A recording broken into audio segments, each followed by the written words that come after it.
Mainit na balita natin ngayon, pondo at sponsorship ng Gilas Pilipinas gustong pabawasan ni Miss Agot Isidro at idagdag na lang daw ito sa mga sports na nakakagold tayo sa Olympics. Sang-ayon ka ba dito, kaibigan? At babalitaan ko rin po kayo kay Kai Sotto pati na sa Gilas Pilipinas sa mga laban nila ngayong November. Simulan po natin dito kay Kai Sotto. Nagdating na po sa Japan sa Koshigaya Alpha sa mga imports nila. Andito na po yung LJP, ang American import nila na 6'5" forward. At andito na rin po yung American Brazilian na si Tim Suarez. Ito po ay dating kabakbakan ni Kai sa NBL, kaya sigurado magkakilala silang dalawa. At ang sabi po sa akin ng source natin, August 11 to 15 ang alis ng pambato natin patungo sa Japan. So punta na tayo dito sa Gilas Pilipinas. May laban po tayo ngayong November, FIBA Asia Cup Qualifiers 2025. Dito ang venue sa atin, SM MOA Arena, November 21 at 24. Ang kalaban natin, New Zealand at Hong Kong.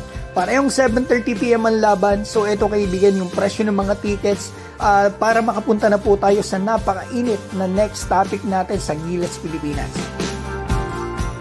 Ongoing po ngayon ang Olympics. Nakasungkit ng 2 gintong medalya ang Pinoy na si Carlos Yulo sa gymnastics. Congratulations sa iyo, kabayan.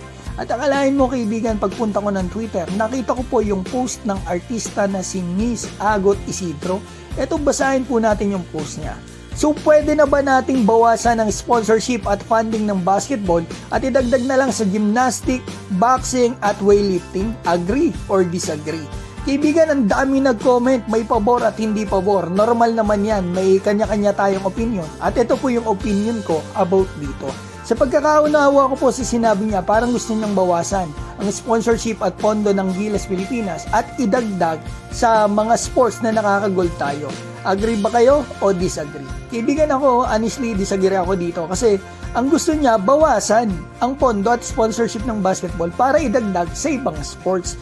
Ang sponsors naman ng Gilas, mga kaibigan, napakadami yan. Mga private companies yan. Wala po tayong magagawa kung ang sports na gusto nilang sponsoran ay basketball. Dahil panatiko sila ng basketball, ito ay kultura na sa atin. At ito ang pinapanood at nilalaro ng mga tao. Sa pondo naman galing gobyerno, wala po tayong idea sa mga pondo sa bawat sports. Kaya mahirap po i-analyze yan.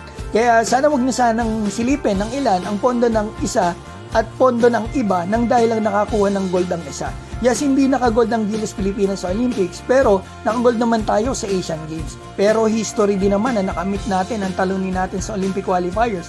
Ang number 5 in the world na Latvia, tinambakan pa nga natin, di ba?